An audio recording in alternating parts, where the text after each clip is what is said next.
Xin chào mọi người đến với bếp nhà Dậu. Hôm nay mình sẽ chia sẻ món ăn kinh điển đến từ nước Pháp, đó là gan ngỗng béo áp chảo, ăn cùng sốt dâu tây. Đầu tiên làm tan 30g bơ lạc, cho 15g tỏi xay vào một chén bánh mì sandwich cắt hạt lựu vào phần bơ vừa làm tan và trộn đều.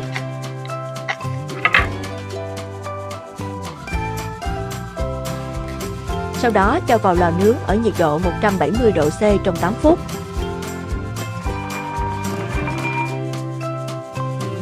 Tiếp theo là phần sốt dâu tây. Sốt dâu tây mình sử dụng 50g mứt dâu Đà Lạt nhé, có bán ở các siêu thị nha mọi người. Cho mứt dâu vào máy xay cùng 30g nước nóng và xay nhuyễn hỗn hợp, sau đó lượt qua rây cho hỗn hợp sốt được mịn màng hơn. Tiếp đến là làm tan 15g bơ lạc bằng nồi nhỏ, rồi cho hỗn hợp mứt dâu xay vào cùng 2g muối, khoảng 1/3 muỗng cà phê. Khuấy đều tay đến khi sốt sôi lên và có độ sánh nhẹ là được. Khi để nguội sốt sẽ sánh đặc hơn nên đừng nấu kẹo quá sốt sẽ bị đặc cứng nha mọi người. Còn đây là gan ngỗng Pháp.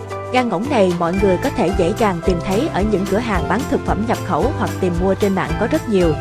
Họ sẽ bán theo một tảng lớn tầm 700g tới 1kg hoặc từng bịch 1kg loại cắt lát sẵn 50g một miếng như của mình làm. Mọi người khứa caro nhẹ một mặt hoặc hai mặt đều được, mà nên khứa lúc gan ngỗng còn đông cứng sẽ an toàn hơn, không bị đứt miếng gan. Sau đó làm nóng vừa chảo chống dính và áp chảo mỗi mặt 20 giây với lửa vừa là được rồi nhé. Nhớ là để gan ngỗng xả đông hẳn rồi mới áp chảo nha mọi người.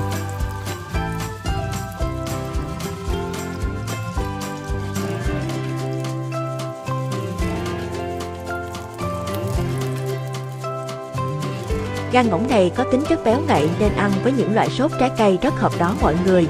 Có thể thay thế sốt dâu tây bằng những loại trái cây khác mà mọi người thích, ví dụ như chanh dây hoặc táo.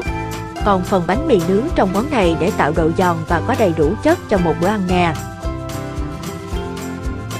Chúc mọi người thành công! Cảm ơn mọi người đã xem video. Nếu thấy hay nhớ bấm nút đăng ký để ủng hộ bếp nhà Dậu nha.